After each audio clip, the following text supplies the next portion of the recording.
بسم الله الرحمن الرحيم. الحمد لله رب العالمين، والصلاة والسلام على أشرف المرسلين سيدنا محمد وعلى آله وصحبه وسلم أجمعين. سبحانك لا علم لنا إلا ما علمتنا إنك أنت العليم الحكيم. Dear colleagues, this is I think the sixth lecture in the course of musculoskeletal imaging, and here we will deal with the imaging of the hip joint. You know the common indications for examination of any joint, which include pain, trauma, swelling, and suspected inflammation or tumors. For evaluation of the hip joint, we use usually the body coil. Then we examine both hips at the same time. We examine the patient in the supine position. We may need fasting. We may need the patient to fast for 4 to 6 hours, especially whenever we are going to inject him with contrast media or to give him some sedation. You know the usual machines that we have, the closed magnet, the open MRI, and also the extremity magnet, which is not suitable for the examination of the hips. And here is the protocol of examination. Actually, we scan at a slice thickness of 5 millimeter. We do not leave an interslice gaps on. We use a suitable field of view which ranges according to the patient size from 30 to 42 centimeter. Then the protocol should include coronal T1 and the coronal stare, axial proton density or T2 fat suppression or gradient image, and we have only one sagittal plane for the diseased hip, which I prefer to obtain in the T2 or the FATSat T2 weighted images. Then if we are going to inject the patient with contrast, we may have axial and coronal T1 weighted images after gadolinium injection. Then you know that the structures which appear black or of low signal in the T1 and T2 include the cortex of the bone, mature fibrous tissue, ligaments and tendons, as well as calcification. And we add here the acetabulum labrium, which is a fibrocartilaginous tissue, helps to deepen the acetabular fossa. The low signal lesions or structures in the T1, high in the T2 are the fluids, and in this particular example, the fluid in the urinary bladder, for example, is black in the T1 and bright in the T2 weighted image. The fat will be the opposite of fluid. It will show high signal in the T1 and less bright signal in the T2 weighted image. An example for the fat is the subcutaneous fat, the bone marrow fat, as you can see in this example. Then the T1 weighted images will show the bone marrow of bright signal because of the fat content, while the T2 will show the marrow less bright, and the gradient or FATSat images will show more dark bone marrow, and the stare images will show very dark signal of the bone marrow. Then the anatomy is relatively limited for this hip joint because there are almost no tendons around the joint, and we do not have so much anatomy in this particular area. This is the ball and socket joint. The acetabulum covers about 40% of the femoral head. A fibrocartilaginous labrium helps to increase the depth of the acetabulum, and the labrium is usually triangular in shape, and it appears beautifully in the sagittal as well as in the coronal images. It will show dark signal in all pulse sequences. And you should know that about 95% of the femoral neck is intra-articular in location. Then we would explain some of the anatomic details around the hip joint, but they are not essential to be memorized. Only whenever you are confronted by a lesion which affects one or more of the muscles around the hip, just open the book and look for the name of the muscle. And I would like to show some of the important muscles so that you are able to make an easier report. This is the one of the important muscles which lies in the pelvis against the acetabular floor, and that is the obturator internus muscle. And you should know that this muscle goes like this, and it has a component which is posterior to the hip joint as well. This very small muscle against the pubic ramus is the pectineus, and here is the femoral artery and vein. Then lateral to the vessels, you will see the iliopsoas muscle, and this is an important muscle to be known. Then more lateral to the iliopsoas, you will see the rectus femoris, and then the vastus lateralis, as well as the tensor fasciae lata.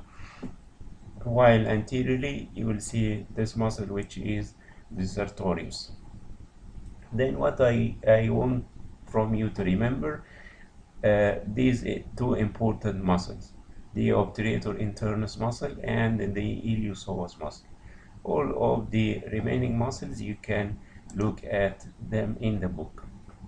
And in the coronal images, I want from you to remember these three muscles in sequence. This is the obturator internus, and this is the obturator externus, and this is the adductor brevis. These three muscles which are attached to here to the pubic bone.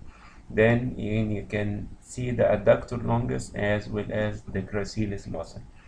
But these three muscles are important because they are frequently injured sometimes in patients who can ride bicycles, for example, for a long distance and so on.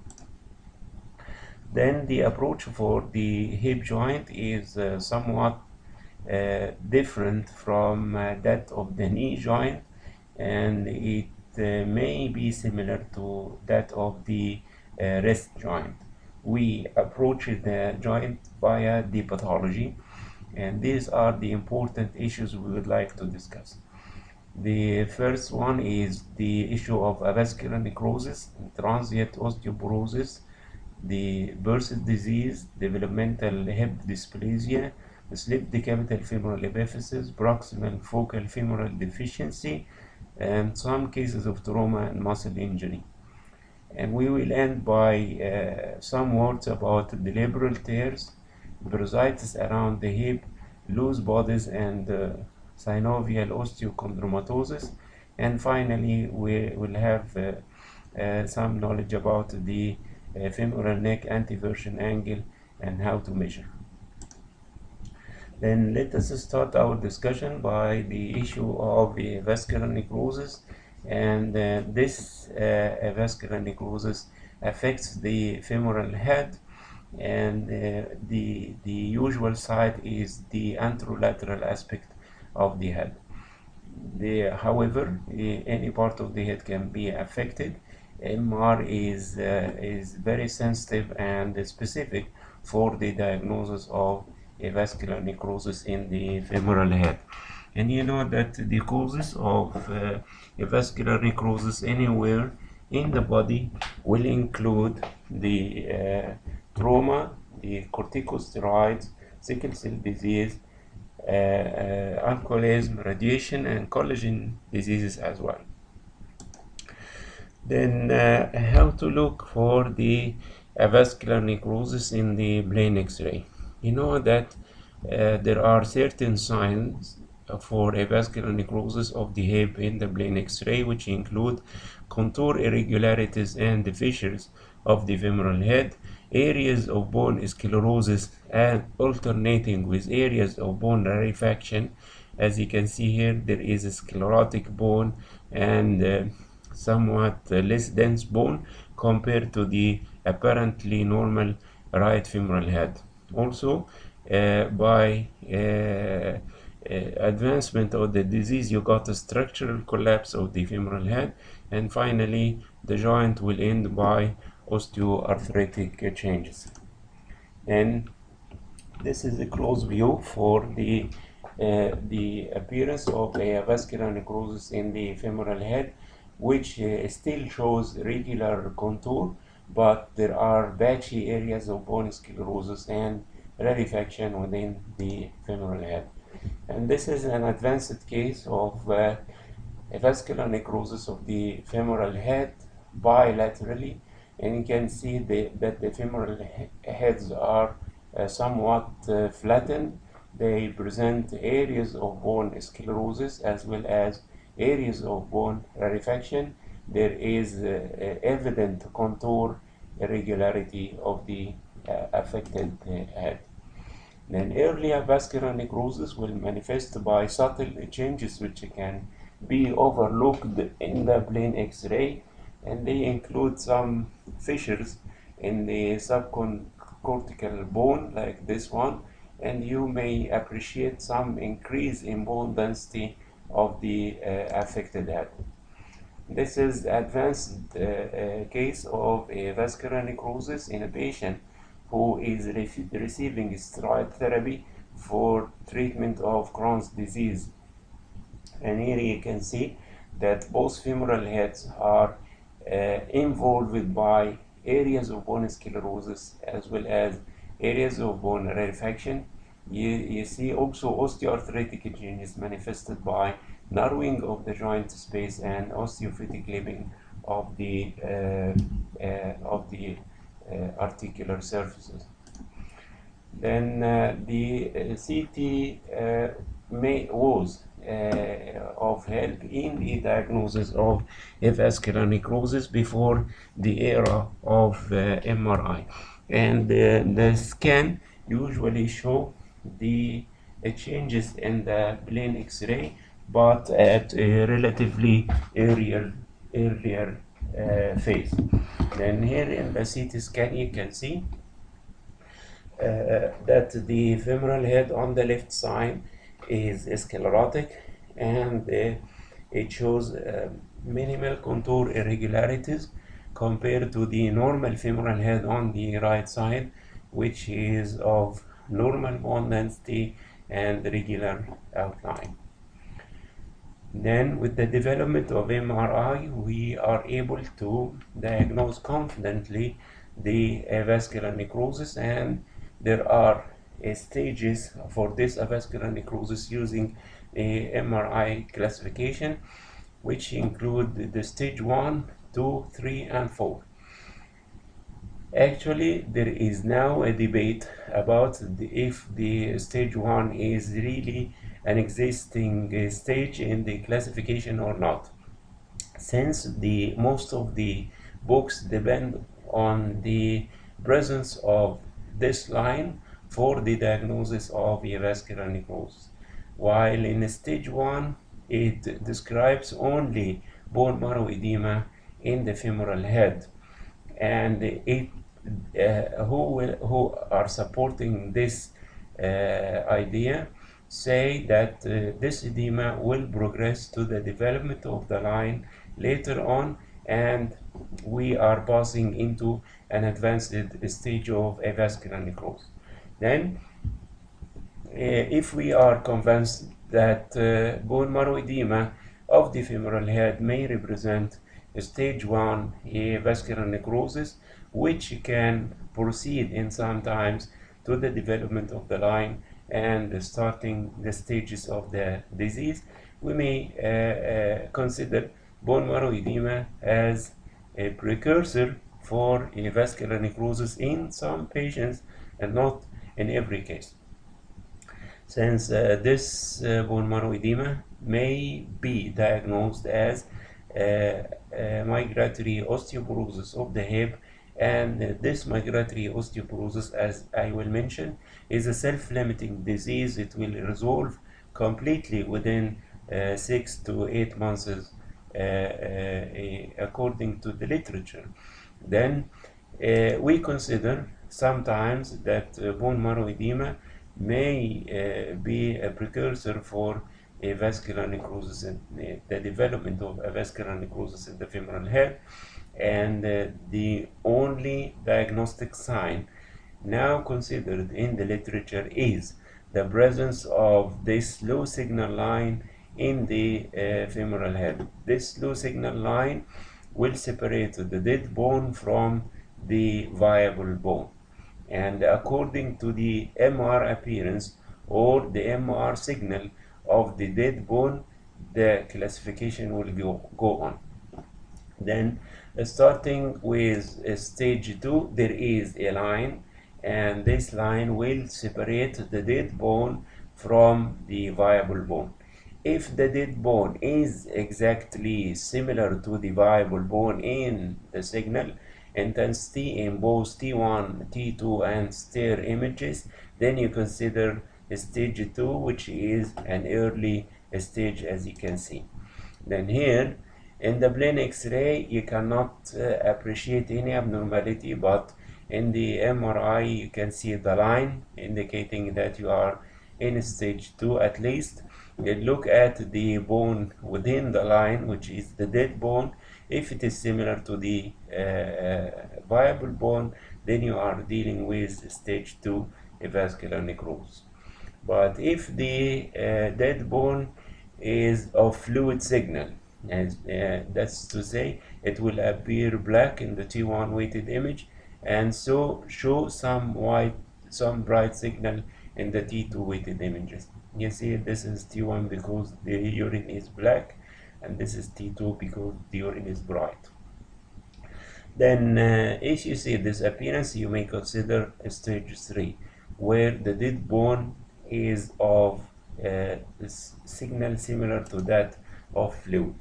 Then you see here, there is a line. The dead bone is almost similar to the viable bone. Then you are dealing with stage 2. The size and the location of the lesion will affect the prognosis. Lesions less than 25% of the weight-bearing area of the femoral head will respond to core decompression. And you know, one of the ways to treat a vascular necrosis is to have a core from the femoral head and the neck, and this core is removed, aiming at decrease the intraosseous pressure, which is supposed to be the cause for compromising the blood supply to the femoral head. Then medially and centrally located lesions will have better prognosis, and sometimes we may inject contrast media. In many cases of vascular necrosis everywhere in the joints, we may inject contrast media to assess the viability of the bone. Sometimes if the bone will enhance, it means that there is still some viability in the suspected area. But if the plain X-ray showed this appearance, which means that you are in advanced stage, meaning that there is flattening and collapse of the femoral head, which is involved by bone sclerosis and rarefaction together with irregularity of the femoral head contour. Then in stage 4 of vascular necrosis, the dead bone will be sclerotic. That is to say, it will show low signal in the T1 and also low signal in stir images. And this stage will be associated with flattening and collapse of the femoral head, with possible development of the osteoarthritic changes, as you can see here, with bone sclerosis of the opposing articular surfaces and narrowing of the joint space. This is stage 4 avascular necrosis by plain X-ray, MRI, T1, and the gradient image. We can see that the dead bone is black in the T1 and also black in the gradient image, diagnostic of stage 4 vascular necrosis of the femoral head. Then we came to the second issue, which is the migratory osteoporosis or the transient osteoporosis. This disease is of unknown etiology. It affects middle-aged males, more common, of course, than females, who are usually overweight, and this is the male to female incidence. This disease is usually unilateral, and it has a predominance for affection of the left hip in females. As I have mentioned, this disease is self-limiting, and it resolves spontaneously within 6 to 8 months of non-weight bearing maneuvers for the hip and supportive measures.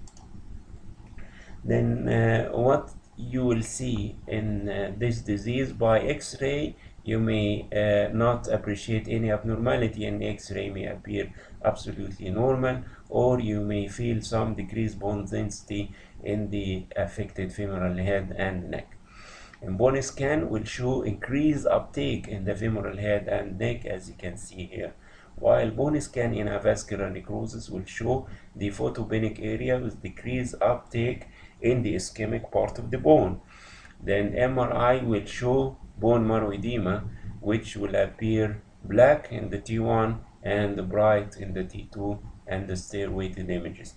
And you remember that we have mentioned that a bone marrow edema in the femoral head and neck may represent an early stage of avascular necrosis, provided that it will progress to the development of the line separating the dead bone from the viable bone.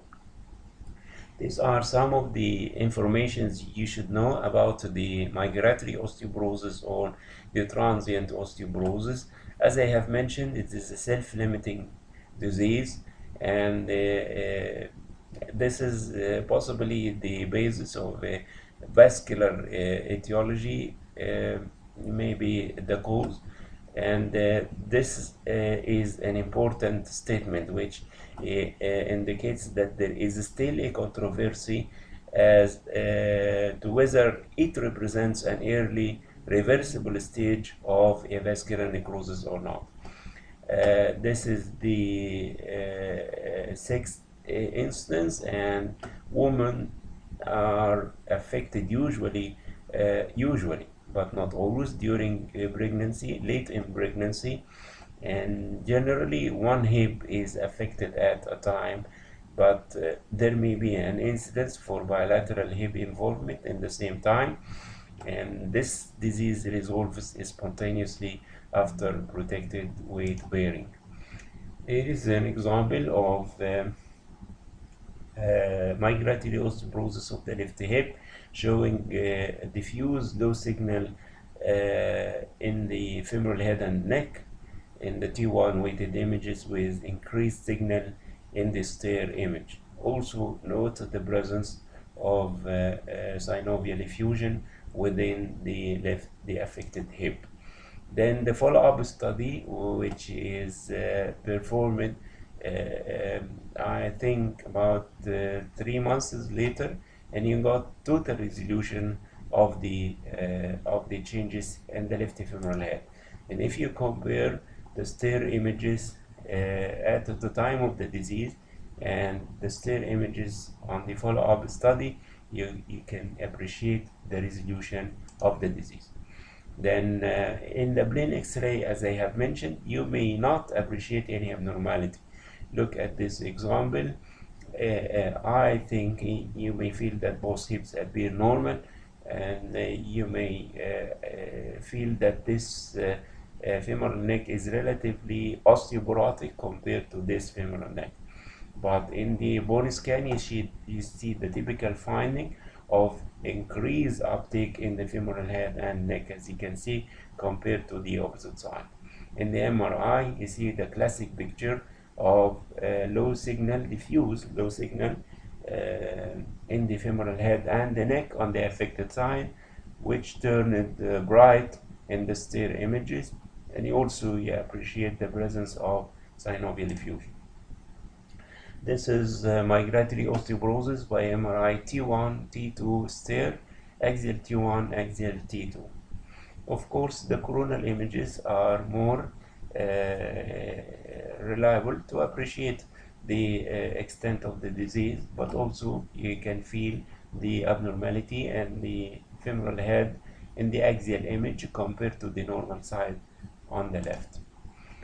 In migratory osteoporosis may demonstrate a line after clearance of the edema. Then whenever this edema has resolved, there may be a line which can be seen in the femoral head, suggesting the possibility that the transient osteoporosis may precede the development of a vascular necrosis and is considered a precursor or an early stage which may be reversible and may progress to the development of the full-blown picture of the disease of the vascular necrosis. In transient osteoporosis, stair images with follow-up after 3 months, and you can see the changes in the left femoral head and neck, bright signal, and total resolution of the disease. Also note that this hip was normal, and in the follow-up study there is some effusion on the right side. Then this is a vascular migratory osteoporosis of the left femoral head and the neck. And after 2 months there is total resolution of the disease, and the follow-up MRI obtained 11 months after the initial one showed the development of migratory osteoporosis in the opposite hip, and hence the name. This is migratory, and the migratory osteoporosis or migratory bone marrow edema can affect one joint, then it may resolve and affect another joint. Then we came to an important issue which is known as the subchondral fracture, and this fracture is considered one of the stress fractures that can affect the femoral head. This fracture is usually parallel to the contour of the femoral head. And of course, if this fracture has developed, it will be associated with diffuse bone marrow edema. Then you have a line and you have bone marrow edema. Then you may go into the way of diagnosing either migratory osteoporosis or even a vascular necrosis.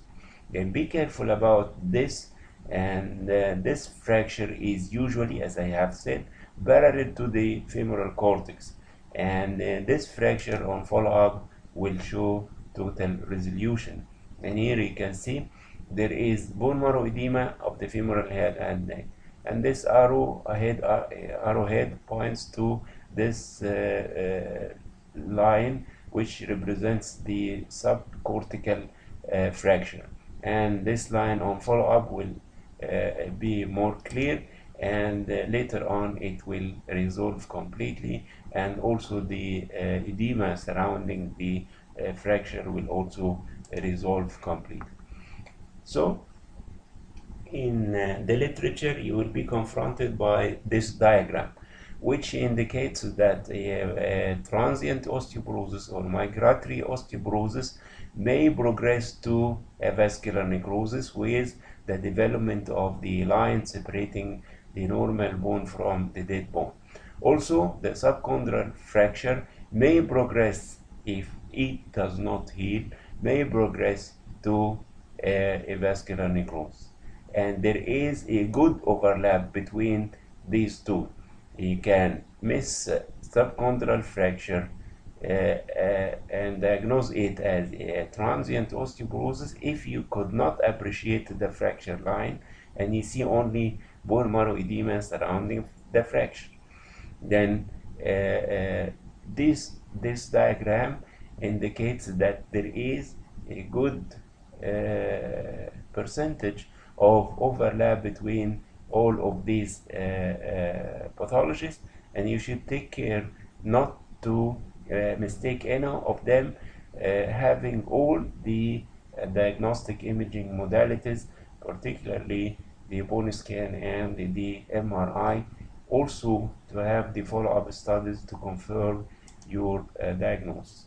And we came to the osteoarthritis, which is a common disease in the hip, and you know the manifestations of osteoarthritis anywhere in the body, including narrowing of the joint space, and in this joint in particular, the joint space that will be narrowed is here in the superior lateral aspect of the joint.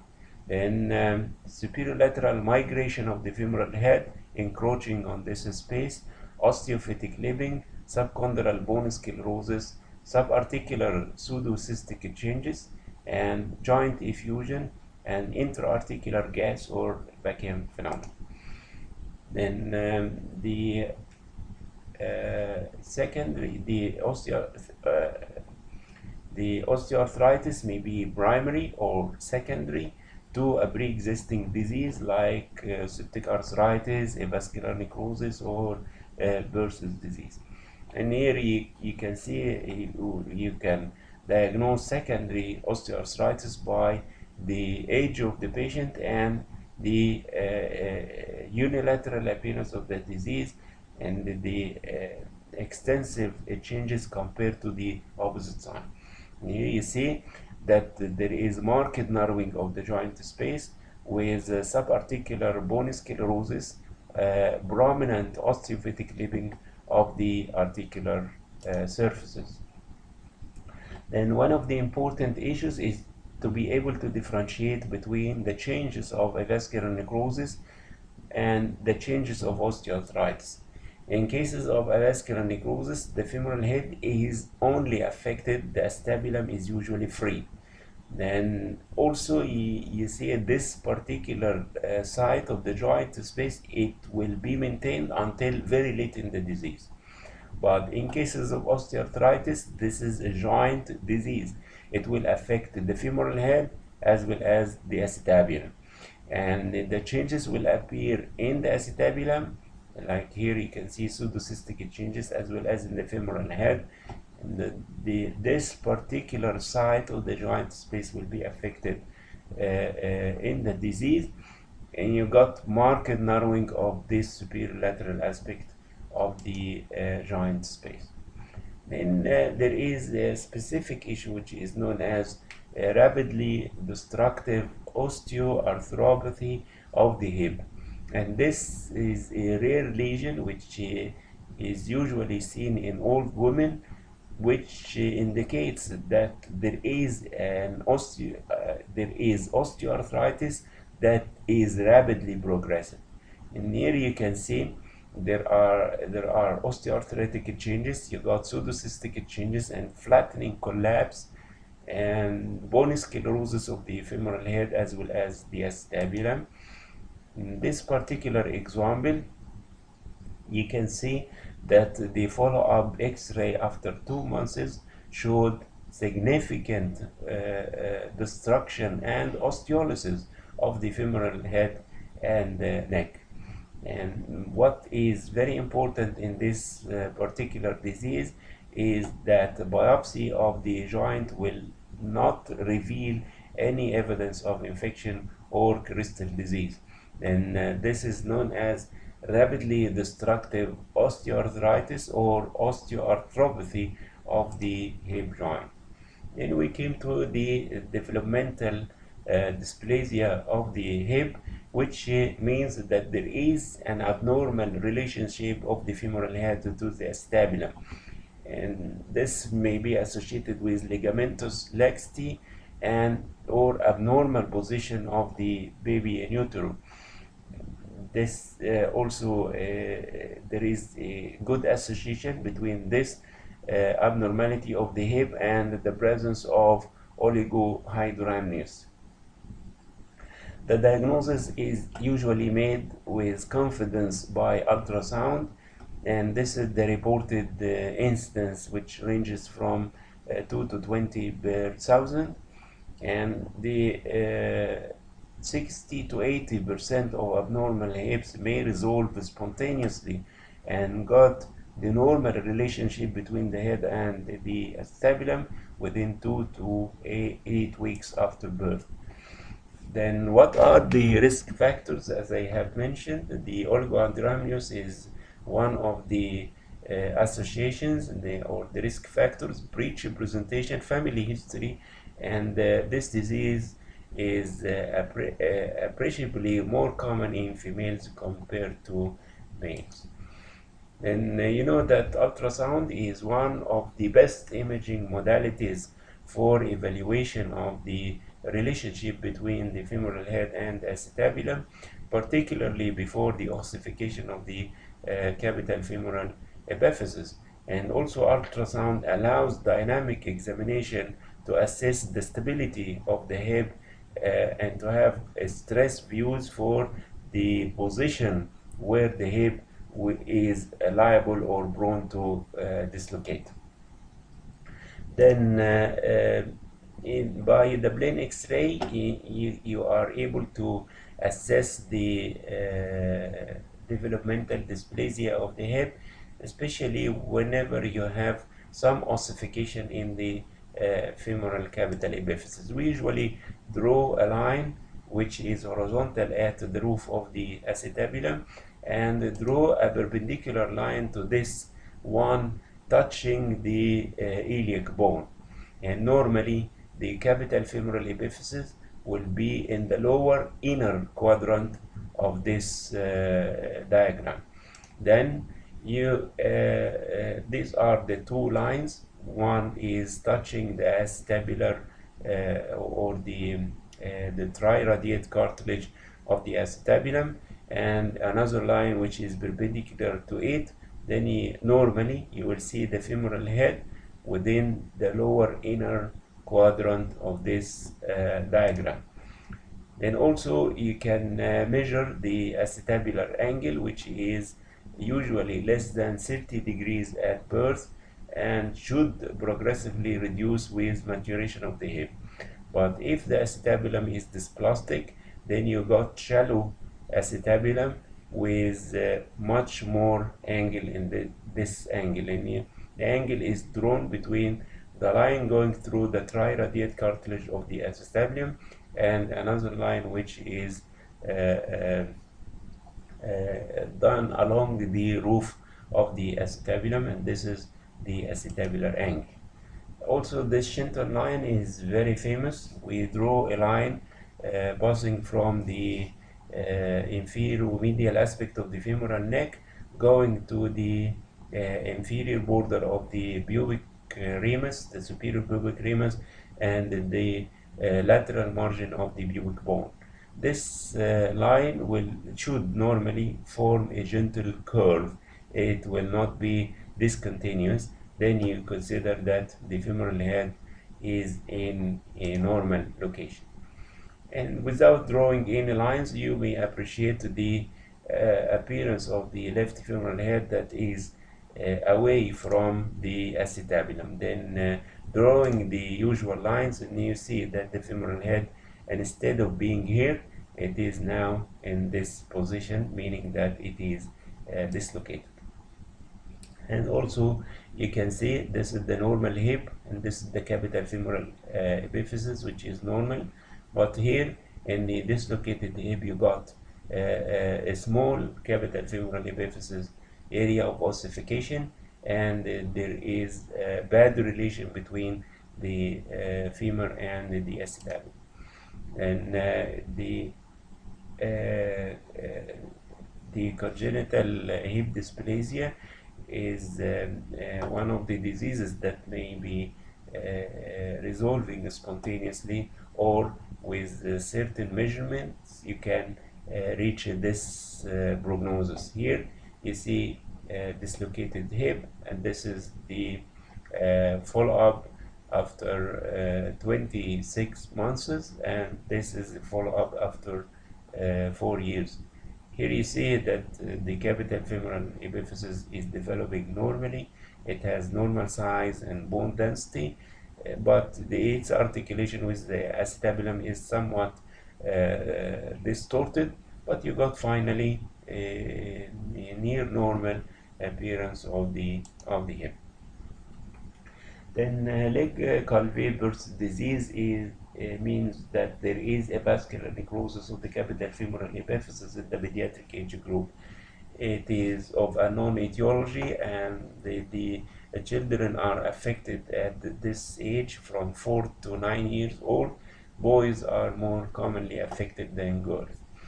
The changes in the capital femoral epiphysis are almost similar to any vascular necrosis elsewhere, where you got fissures, abnormal bone density, structural collapse, and fragmentation in the advanced stages of the disease. As I have mentioned, the etiology is unclear. It's not related to the causes seen in adult population. Idiopathic osteonecrosis of the capital femoral epiphysis is the diagnosis, and bilateral involvement may occur in about 15 to 20% of the patients. Males are more commonly affected than females. We have 4 stages for Behçet's disease, and stage 1 means that there is affection of a part of the epiphysis, and stage 2 means that there is affection of a part of the epiphysis associated with metaphyseal reaction or irregularity. In stage 3, the whole epiphysis will be affected together with metaphyseal reaction, and in stage 4 you got flattening, collapse, and bone sclerosis. Then if you look here, and you can see that the capital femoral epiphysis is relatively smaller compared to that on the right side. And also if you look to the metaphyseal end of the femur, you see these irregularities. Then all the epiphysis is affected with metaphyseal reaction, and you consider stage 3 Behçet's disease. And here you see extensive flattening and collapse of the capital femoral epiphysis, meaning that this is stage 4. And this is stage 4 Behçet's disease of the left hip. You see flattening, collapse, fissures, sclerosis of the capital femoral epiphysis together with this metaphyseal reaction. Behçet's disease can also be treated conservatively, considering the non-weight bearing maneuvers as well as the supportive measures, and you may got complete healing on follow-up studies. And this is an example. You see the initial X-ray showing stage 4 Behçet's disease with flattening and collapse of the femoral head. Then 2 months, 10 months, and 15 months follow-up, you got almost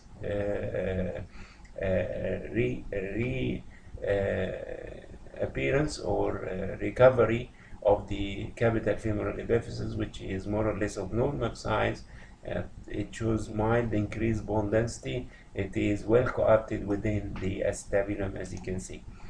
And MRI is helpful for evaluation of early stages of avascular necrosis in adults as well as in the pediatric age group. In cases the plain X-rays are normal, MRI can show early changes in the capital femoral epiphysis. And also here you see this is the normal capital femoral epiphysis, and this is the affected right side with stage 4 avascular necrosis, collapse, decreased bone signal denoting bone sclerosis. And this is a stage 4 Behçet's disease with severe collapse, fragmentation, and sclerosis of the capital femoral epiphysis compared to the normal one on the opposite side. Then we came to the issue of slipped capital femoral epiphysis, and this means that the capital femoral epiphysis is no more co-opting with the femoral head. And this is the normal appearance on the right side, and this is the slipping of the capital femoral epiphysis on the left side. The actual cause is not usually not usually appreciated by the patient, and it may be due to some mild trauma, or in obese patients, for example. And bilateral slip decapital femoral epiphysis can be seen in about 25% of the cases. And whenever the epiphysis is slipped, it's liable for avascular necrosis as well. This is a male, 11 years old, and you can appreciate very easily the slippage of the capital femoral epiphysis on the left side. And usually you need to have this position, which is known as the frog leg view, or you consider it as a lateral view for the hip, in order to appreciate the slippage more easily than the frontal view. And in the frontal view, you can see that the capital femoral epiphysis is in its normal position, but here you appreciate the appearance of the slippage. And this is one of the helpful techniques whenever you are suspecting slipped capital femoral epiphysis. You draw this line tangential to the superior aspect of the femoral neck. And if the capital femoral epiphysis is in its normal position, this line will cut part of the epiphysis. But if the epiphysis is slipped, and this usually occurs inferior medial, then the line will not cut part of the epiphysis. This just a helpful maneuver. Then this is an easy diagnosis: bilateral slip decapital femoral epiphysis, as seen by this plain X-ray. In my opinion, the axial images of the CT scan are more helpful than plain X-rays and even MRI in the diagnosis of slipped capital femoral epiphysis. In the plain film of this example, you will feel that this epiphysis is slipping, and also you can see this by MRI, and here is the axial CT scan. You can see the slipped capital femoral epiphysis of the same case. Then we came to an issue which is known as the proximal focal femoral deficiency syndrome. From its name, you know that there is some deficiency in the proximal part of the femur, and according to the deficient part, there are some classifications and the grading of this disease, which is and which indicates that there is a congenital absence of the proximal part of the femur, whether it includes the head and neck and part of the shaft, or one of the three. This will result in shortening of the affected limb, and this the etiology is usually unknown. The diagnosis and the classification are based mainly on the brain film finding. These are the classifications written in the books. They include type 1 or type A, B, C, and D. Then we'll discuss these types, and the type or the class 1 or type 1 is the less severe or the mild form. Then by progression or advancement of the disease, you got type B3, type B, C, and D. In this class A or type A, the femoral head is present, and this is important. And the head is attached to the shaft by the femoral neck. Also, the femoral neck is present, and the femur is shortened. There is coxa vara deformity, as you can see. The neck is cartilaginous. You can see some part of the neck, but you cannot see the rest of the neck. And this cartilaginous connection may form a subtrochanteric pseudoarthrosis, false joint between the neck and the shaft of the femur. Then the limb is shortened. There is femoral head. The acetabulum is good, and the femoral head and neck are well developed, and there is some cartilaginous part here. There is some pseudo articulation between the femoral neck and the shaft. in this reconstructed image, and you got shortening of the limb. The femur is very short compared to that on the right side. Also, one of the associations of this disease is absence of the fibula, but in this particular example, the fibula is hidden behind the femur. In class B, the acetabulum is adequately or a little bit distorted. The femoral head is also present. There is no osseous connection between the femoral head and the shaft, meaning that the femoral neck is not ossified. The femoral segment is short and usually has a bulbous bony tuft. Like this one, you may feel that this is class B. And in class C, the acetabulum is dysplastic. The acetabulum is not or is very shallow, and as you can see here, the femoral head is absent or very small. The head is not attached to the femoral shaft. The shortened femoral segment has a tapered proximal end, as you can see here and you can see here. Then this is the class C. You see the acetabulum is markedly dysplastic or very shallow. You cannot see the femoral head or neck.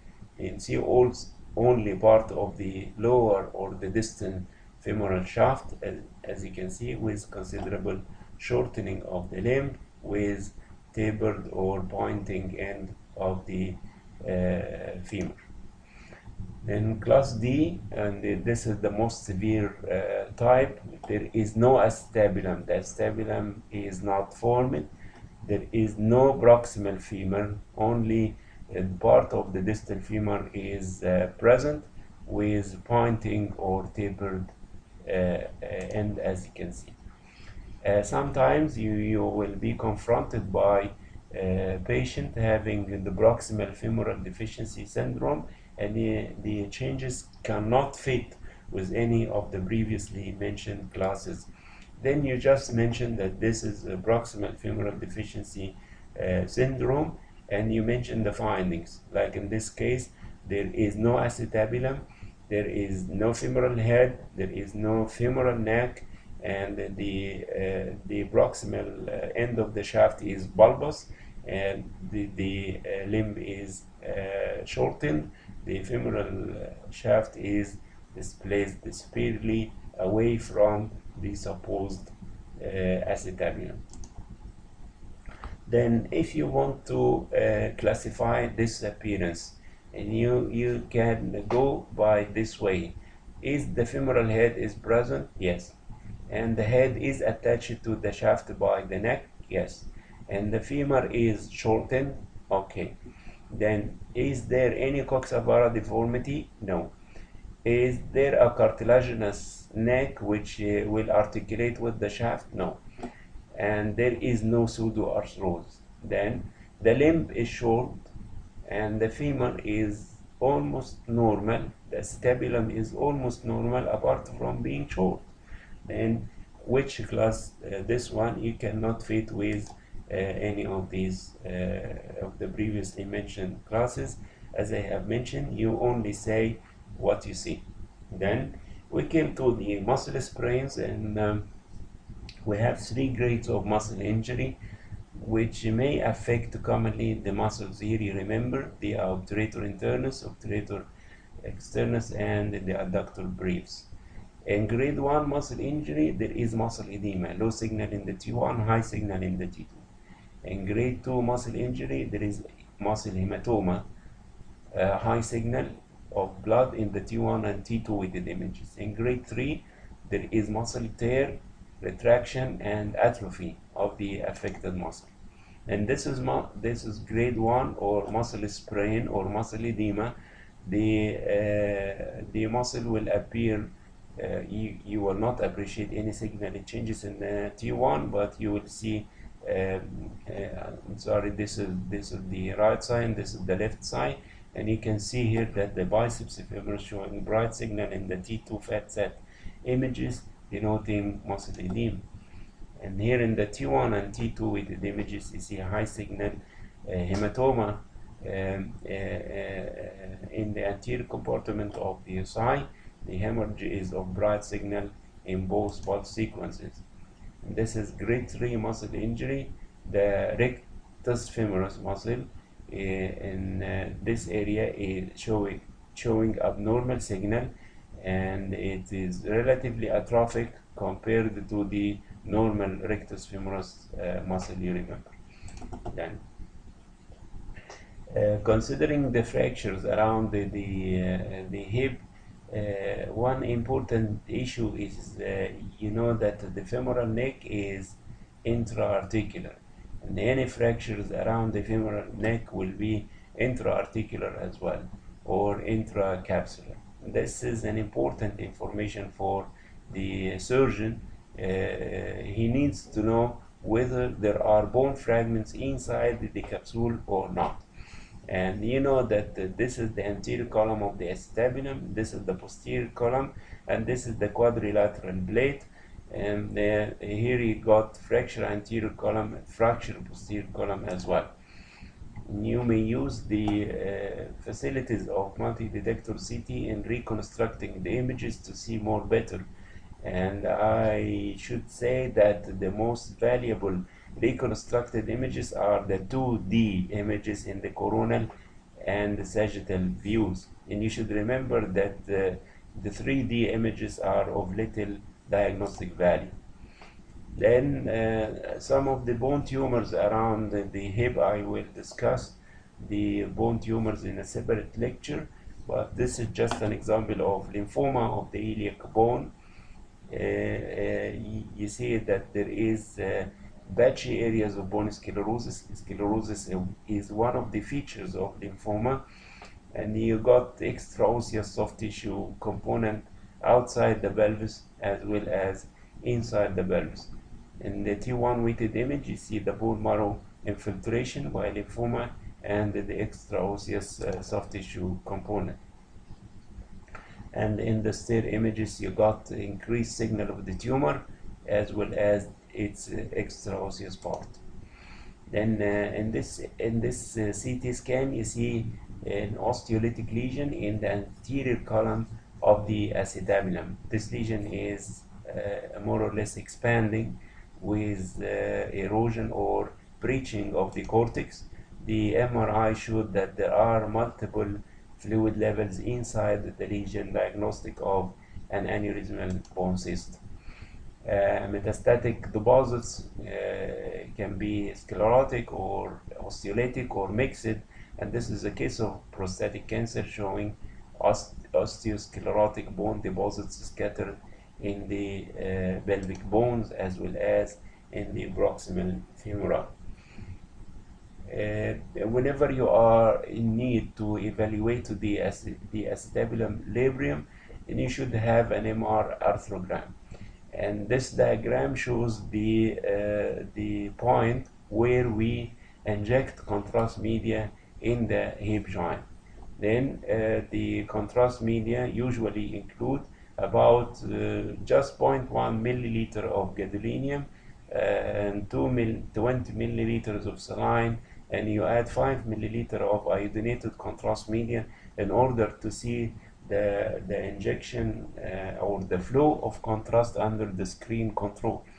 Then you know that the capacity of the hip joint is about 8 to 20 millimeter. After injection of contrast, you use a surface coil to scan only the desired hip, and then you will select a suitable field of view which ranges from 14 to 16 centimeter, and this is the slice thickness from 3 to 5 millimeter, and you use T1 weighted images with or without fat suppression, and you scan in the axial, sagittal, and the coronal planes.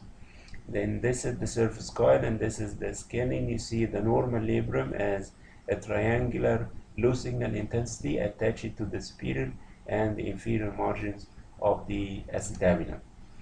And here you can see the normal acetabular labrium, which is triangular in shape and is of low signal intensity in all pulse sequences. Then if you see some signal changes within or at the base of the labrum. If the signal is intermediate and you think of degeneration, if it is bright or of fluid signal and you think of tear. Also, if you identified what is known as paralabral cyst, and this cystic or localized collection of contrast at the site of the labrum is an indication of labral tear. And you know that the hip joint is the one of the joints that is surrounded by too many bursae. And the important one of all of these is the iliopsoas bursa, which is considered the largest bursa in the body. You know that there is a lesser trochanteric bursa, which is adjacent to the lesser trochanter, and you remember that bursa will not usually be seen unless if it is inflamed or filled with fluid. And the common cause for fluid accumulation in the bursa is inflammation, of course. And this is one of the known bursae around the hip, which is the greater trochanteric bursa, located subcutaneously at the site of the greater trochanter. And remember the muscle which is lateral to the femoral vessels, and this is the iliopsoas. And the iliopsoas bursa is just between the vessels and the muscle. This is the location of the iliopsoas bursa. And the iliopsoas bursa is sometimes continuous with the hip joint. And if this is the case, then hip joint effusion will be decompressed in the bursa itself. And as has been mentioned, that this bursa is the largest bursa in the body. And you can see here there is a large hip joint effusion and is extending, filling the iliopsoas bursa in this patient known to have rheumatoid arthritis. This is MRI axial and coronal views showing the iliopsoas bursa, which is filled by high signal fluid. Loose bodies in the hip are also commonly seen in the clinical practice, which are usually the sequelae of osteoarthritis, sometimes trauma, or the presence of avascular necrosis. And also the hip is one of the joints affected commonly by synovial osteochondromatosis. A loose body like this one in the hip joint may be the source of pain, locking, clicking, and snapping of the hip joint. And if there are a lot of loose bodies within the hip, you are dealing with synovial osteochondromatosis, which is a disease secondary to synovial metaplasia, leading to the formation of cartilage, which later on calcifies. The imaging findings will include widening of the joint space early in the disease, erosive changes of the articular bones, intra-articular many loose bodies that are calcified, and later in the disease you got secondary osteoarthritic changes. This is synovial osteochondromatosis of the hip. You can see that the hip joint capsule is markedly distended, and there are a lot of radio-opaque calcified loose bodies within the joint. And this is also another example. You see some fluid within the joint associated with too many loose bodies within the hip. Also, this is an example. You can see the loose bodies. You see the distension of the hip joint capsule on the left side, and in the coronal image you can appreciate also the loose bodies. This is MRI sagittal view showing too many loose bodies within this hip, which contains a lot of fluid also due to effusion. And finally, we came to the femoral neck anteversion angle, and you know that there is a small angle between the femoral head and the horizontal plane. And this diagram shows the anteversion angle of the femoral head in relation to the tangential line to the femoral condyle, and this angle is in the range of 15 degrees according to the age of the patient. If this angle is increased, then you got a femoral neck anteversion. If there is no angle at all, then you get femoral neck retroversion. And whenever you put the femur on the table, you got some angle between the femoral neck and the table. This is known as the anteversion angle, and you can see in this femur the anteversion angle is very large, and there is a large angle between the femoral neck and the table. We used to measure this anteversion angle by doing this scan. We put the patient in the supine position on the CT machine. We have the scanogram, then we have sections in the hip and sections in the knee. Then we draw a line in the middle part of the femoral condyle at the level of the patella, and another line going through the femoral neck. As you can see here, we want to measure the angle between the neck and the table, which is represented here by the femoral condyle. And this is another way which is presented in the book. It's more easy. You have a scan in the knee at the level of the patella, and a scan in the hip. You draw a line going through the femoral neck, and another line tangential to the femoral condyle, which corresponds to the table. Then you measure the angle between this line and that line, and this is the femoral neck anteversion angle. This table shows the normal anteversion angle in relation to the age. The angle is large early in the life, and it decreases progressively until it is about 8 degrees by the age of 20 years. هذا وبالله التوفيق والحمد لله رب العالمين. Thank you very much.